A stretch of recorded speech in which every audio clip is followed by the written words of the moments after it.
Hello बच्चों, कैसे हैं आप लोग। उम्मीद है कि आप सब अच्छे होंगे। बच्चों, आज हम क्लास 11वीं के एक्सरसाइज 1.2 का सॉल्यूशन देखेंगे। बच्चों, उससे पहले हम एक बात बताना चाहेंगे। कल हमने एक वीडियो डाला था बच्चों, कॉम्प्लीमेंट ऑफ ए सेट, समुच्चयों का पूरक। बच्चों, उसमें हमने बताया था कि जो सार्वत्रिक समुच्चय होता है उसको एक आयत द्वारा दर्शाते हैं, और जो नॉर्मल समुच्चय होता है बच्चों उसको एक वृत्त द्वारा दर्शाते हैं। तो उस वीडियो में हमने बच्चों वृत्त के जगह वर्ग लिख दिया था। तो अगर आप वो वीडियो देखेंगे तो इस पर वर्ग के जगह वृत्त कर लीजिएगा। तो आइए बच्चों, सबसे पहले हम 1.2 का क्वेश्चन देखते हैं। बच्चों, 1.2 के पहला सवाल में बता रहा है बच्चों कि निम्नलिखित में से कौन से रिक्त समुच्चय के उदाहरण है। बच्चों, हमने रिक्त समुच्चय बताया था थ्योरी में कि रिक्त समुच्चय वैसे समुच्चय को कहते हैं जिसमें कोई भी अवयव नहीं होगा। तो आइए पहला प्रश्न कर रहा है बच्चों, 2 से भाज्य विषम प्राकृत संख्याओं का समुच्चय। अच्छा बच्चों, हमें ये बात बताओ, विषम संख्या कभी 2 से भाग लग सकता है? तो नहीं लग सकता है। यानी कि 2 से इसमें बोल रहा है कि भाज्य विषम प्राकृत संख्याओं का समुच्चय।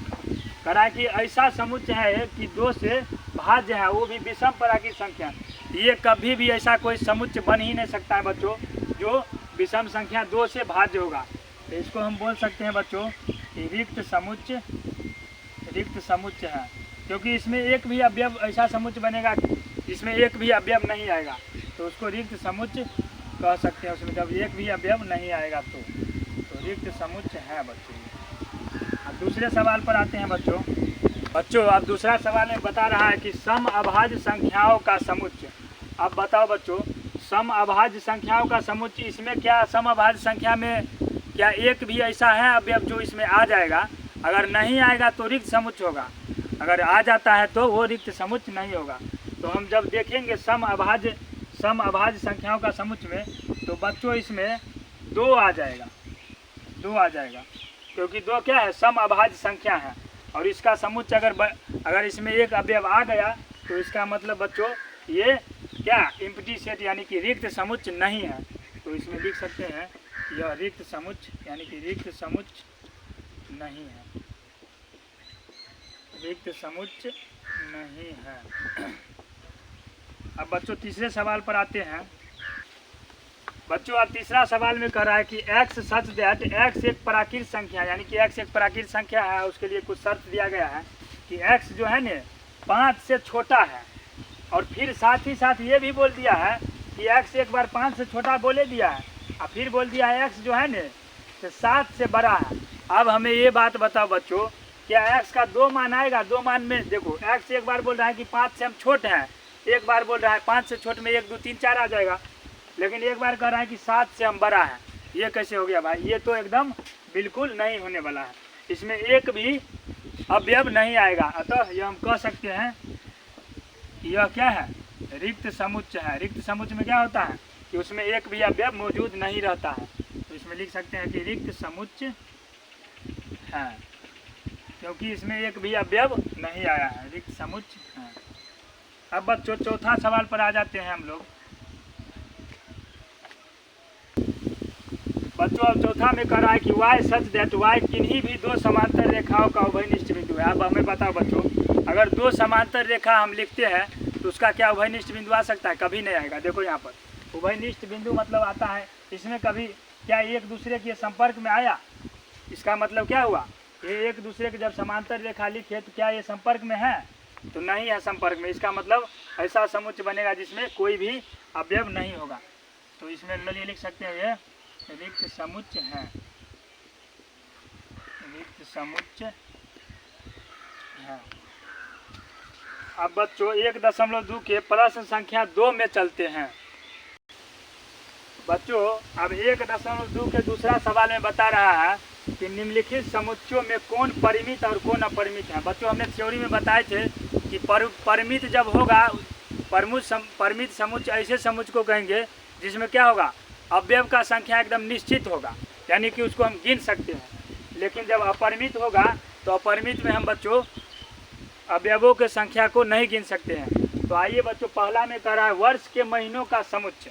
अच्छा, वर्ष में तो हम गिन सकते हैं कि कितना महीना होता है, तो कोई भी बोलेगा कि सर तो 12 होता है, यानी कि उसको हम गिन सकते हैं, इसलिए हो जाएगा परिमित समुच्चय। परिमित समुच्चय। अब बच्चों दूसरा पर चलते हैं। बच्चों अब दूसरा सवाल में कह रहा है कि 1 2 3 डॉट डॉट डॉट, यानी कि देखो इसमें प्राकृत संख्या का समुच्चय दिया है, जो प्राकृत संख्या की यानी कि एक निश्चित नहीं दिया है, ये इनफाइनाइट तक दिया है। ये कितना तक जाएगा उसका हमको पता नहीं है। तो बताए थे कि समुच्चय में जब हमको अवयवों का संख्या निश्चित नहीं पाया जाएगा तो क्या हो गया, अपरिमित समुच्चय होगा। इसलिए बच्चों ये हो जाएगा अपरिमित समुच्चय। तीसरा सवाल पर बच्चों चलते हैं।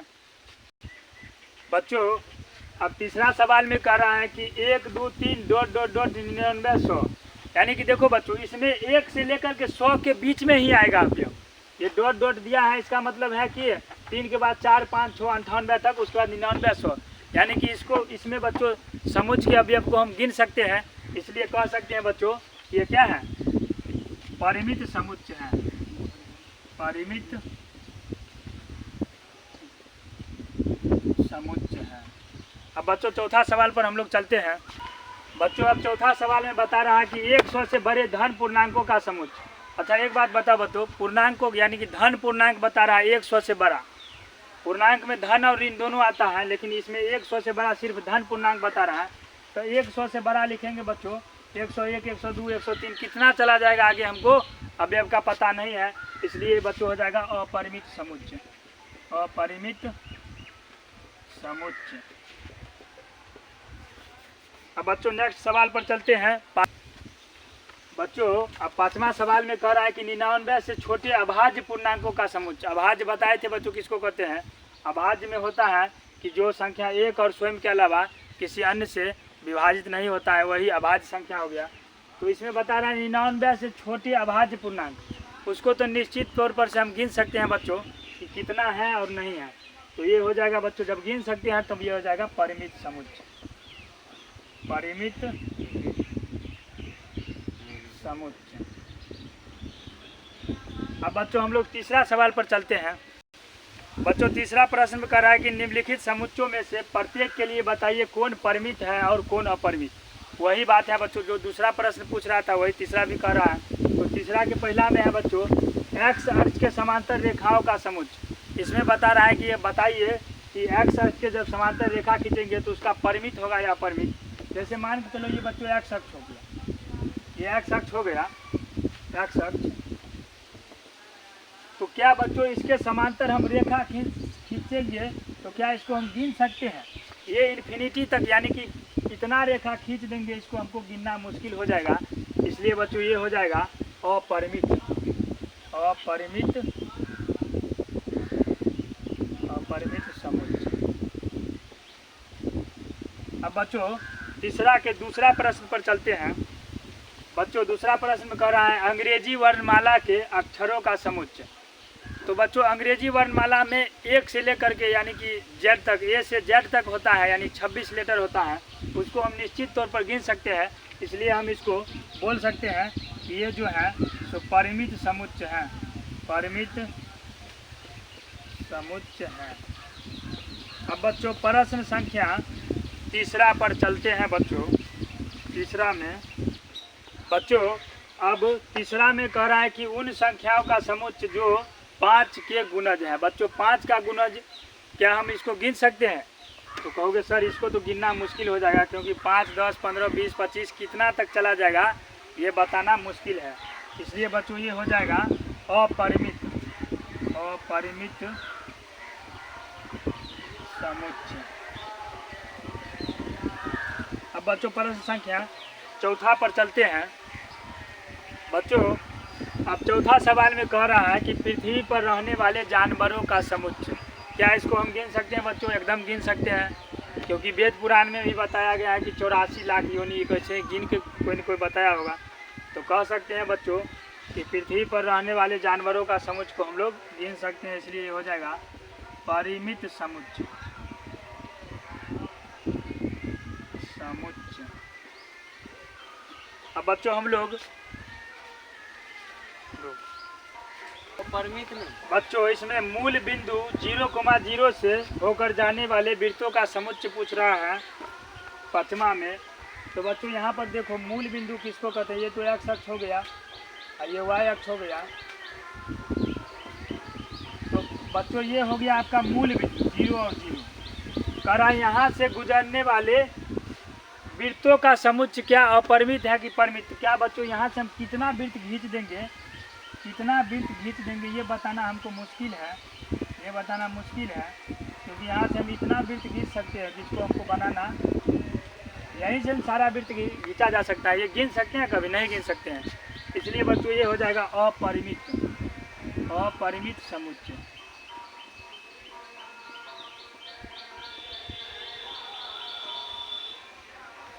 अपरिमित समुच्चय 1.2।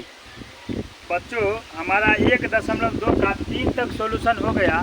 बच्चों अब यहाँ तक आप रहने देते हैं, इससे अगला 3 सवाल और बचा है, वो हम अगले पार्ट में बताएंगे, क्योंकि